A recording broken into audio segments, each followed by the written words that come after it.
통일 비용에 대한 오해와 진실. 통일이 되면 통일 비용이 최소 800조라더라. 많게는 4,000조가 든다더라. 각종 기사 미디어에서 앞다퉈 다뤘던 내용인데 추정치가 제각각이긴 하지만 워낙 천문학적인 금액이라 상상만 해도 아찔하죠. 이야, 4,000조면 나한테 떨어지는 세금이 얼마야? 난 지금 당장 오늘 내일도 걱정인데 통일 절대 안 돼. 이런 분위기로 흘러가는 것 같아요. 실제로 성인 남녀 대상으로 통일이냐 경제냐 설문조사를 했을 때 10명 중 8명이 경제가 중요하다고 답한 결과를 보면 통일 비용에 대한 사람들의 막연한 두려움, 거부감을 느낄 수 있죠. 그래서 굳이 통일이 필요하냐, 북한은 이웃 국가로 남는 게 좋을 것 같다라는 여론이 점점 커지는 것 같고, 그렇다면 통일이 이렇게 막대한 비용 리스크만 있는 걸까요? 정말 합리적으로 판단해보기 위해서는 우리가 얻을 수 있는 득과 실은 얼마나 되는지를 꼼꼼히 분석해봐야겠죠. 통일에 대한 문제는 정치, 사회, 문화 등등 다양한 관점에서 분석해봐야 하지만 오늘은 경제적 관점에서의 통일에 대해서 팩트 체크 해보겠습니다. 확실한 분석을 위해서는 먼저 통일 비용에 대한 개념부터 알아봐야겠죠. 통일 비용은 북한의 경제력을 대한민국과 비슷한 수준으로 끌어올리기 위해서 인프라 구축, 국민복지 등에 투입되는 비용을 통칭하는 개념이에요. 통일 비용을 분석하는 기관마다 학자마다 주장하는 금액이 천차만별인데 일반적으로 통일 비용을 산정하는 기준은 우리들의 통일 선배인 독일의 사례를 참고하는 경우가 많아요. 독일의 통일 비용이 지금까지 약 2,000조 정도가 투입되었다고 하는데 우리나라 통일 비용이 이보다 많이 들 것이다, 적게 들 것이다 모두 예상이긴 하지만 타당한 근거가 있어요. 독일보다 많은 통일 비용이 들 것이다 라는 주장은 통일 당시 양국의 GDP 차이를 근거로 두고 있는데 독일은 1990년 통일 당시 동독의 경제력이 서독의 43% 정도였어요. 2분의 1이 조금 안 되는 수준이었는데 2020년 기준으로 북한의 경제력은 대한민국의 무려 54분의 1 수준으로 1.8% 수준이에요.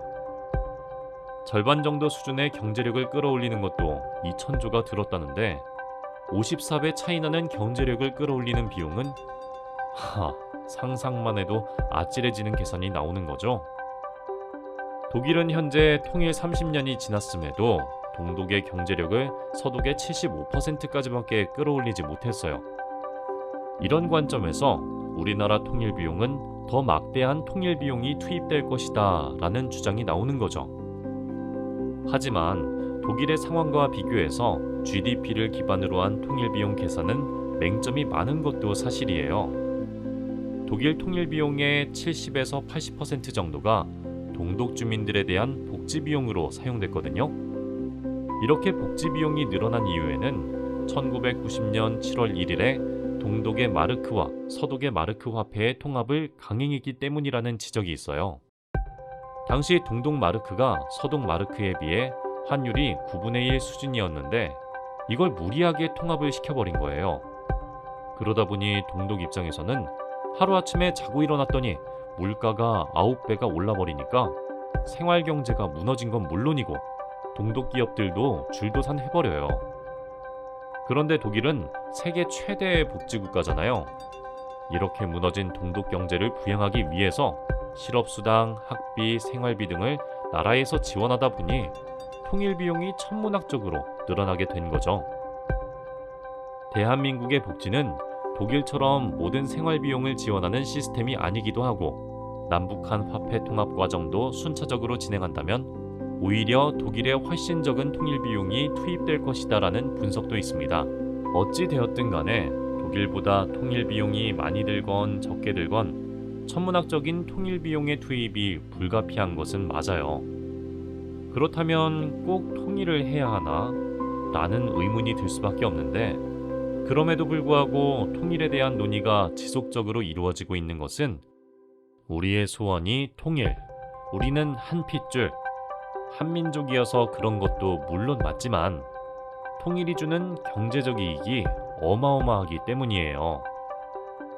통일 비용과 반대되는 개념이 바로 분단 비용인데, 분단 비용은 말 그대로 1945년 분단 이후로 지금까지, 그리고 언제 올지 모르는 통일까지 지출해왔고 지출해야 하는 금액들을 말해요. 대표적인 분단 비용으로는 국방비가 있을 텐데, 대한민국은 매년 약 40조의 국방비를 쓰고 있고, 북한은 추정치이긴 하지만 매년 10조 정도의 국방비를 사용한다고 해요. 이렇게 막대한 국방비는 한반도가 아직 휴전 상태, 즉 전쟁 중인 상태이기 때문이거든요. 동서독은 통일 이후에 기존의 국방비의 22.9% 수준으로 국방비를 줄였어요. 서로에게 위협이 되는 존재가 이제는 한 가족이 됐으니까 국방비 절감은 당연한 절차였겠죠? 우리도 만약 통일 이후 기존 국방비의 22.9% 수준으로 줄일 수 있다면 매년 국방비로만 39조 원이 절약된다고 해요. 그리고 통일이 되면 지금처럼 남북한의 청년들이 의무적으로 군대에 갈 필요가 없어지겠죠.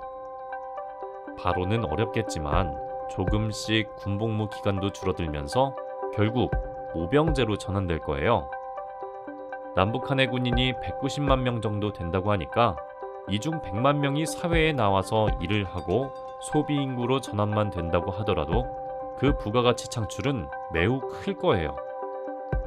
이외에도 우리가 치르고 있는 분단 비용으로는 외교비, 이념통일 교육비용, 대북 관련 기관 유지비용, 통일정책 관련 정부 행정비용 등 다양하게 있는데, 이 모든 비용들이 순차적으로 없어지기 시작할 거예요. 분단 비용 절감만으로도 엄청난 경제적 이익이 있지만 북한은 어마어마한 자원을 보유한 땅으로도 유명해요. 우리나라는 자원이 거의 없어서 대부분의 자원을 수입에 의존하고 있잖아요. 북한의 자원 매장량은 남한에 비해서 15.8배, 은 4배 등 전체적으로는 24배 정도 많은 자원이 매장되어 있다고 해요. 그리고 히토류라는 광물이 있는데, 이게 스마트폰, 반도체, 하이브리드차, 친환경 발전소 등 4차 산업혁명에 없어서는 안 될 핵심 자원 중 하나거든요. 중국은 히토류를 외교에서 무기로 사용할 만큼 중요한 자원인데, 북한의 이 히토류가 전 세계에서 두 번째로 많이 매장되어 있다고 해요. 통일이 되면 우리나라가 자원 최빈국에서 자원 강국이 될 수 있는 거죠. 이렇게 매장된 북한의 자원 잠재 가치만 7천조가 넘는다고 하니까 이 자원 가치만 해도 통일 비용의 최대 추정치와 비교한다고 해도 훨씬 더 큰 이익을 가져다 줄 수 있는 거죠. 현재 부족한 기술력과 자본으로 개발하지 못한 이 자원들을 확보하는 과정에서 전문 일자리 창출과 많은 투자 유입까지도 기대해 볼 수 있을 거고요. 이러한 지하자원 이외에도 북한은 값싼 노동자원과 다양한 관광자원도 가지고 있어요. 북한의 노동력을 활용하면서 효율적인 산업발전과 동시에 내수 경기가 활성화될 수 있겠죠.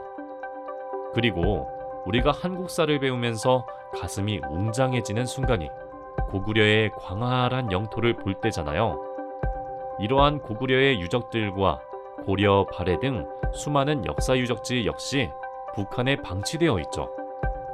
이외에도 백두산, 금강산과 같은 명소들도 관광자원으로 개발하면 그 가치는 엄청나다고 할 수 있습니다. 그리고 통일이 주는 가장 큰 변화 중 하나는 바로 물류 혁신이죠. 지금의 미국의 발전을 만들어준 것이 바로 미대륙 횡단철도라고 할 수 있죠.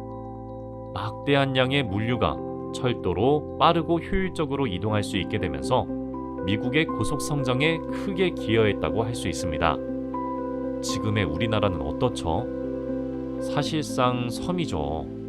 모든 수입 물류는 바다와 하늘로 이동할 수밖에 없기 때문에 그만큼 운송 리스크는 커지고 시간과 비용은 훨씬 더 커질 수밖에 없죠. 통일이 되면서 중동에서 배로 수송하는 천연가스가 러시아 시베리아에서 가스관을 통해 바로 들여오면 당장 기름값이 내려가겠죠. 또 모든 산업 공정에서 석유 자원은 필수인 만큼 생산 가동은 원활해지고 소비 물가 역시 안정될 겁니다. 그리고 유럽, 러시아, 중국, 우리나라를 연결하는 철도를 통해 육로 운송이 가능해진다면 우리나라는 국제사회에서 더 큰 영향력을 가진 나라로 성장하게 될 것입니다. 통일은 현재 대한민국의 가장 심각한 문제 중 하나도 해결할 수 있게 해주는데 바로 저출산, 인구 감소로 인한 저성장 기조의 심화이죠. 대한민국의 저출산이 세계 최하위로 얼마 전에는 0.84명을 기록했죠.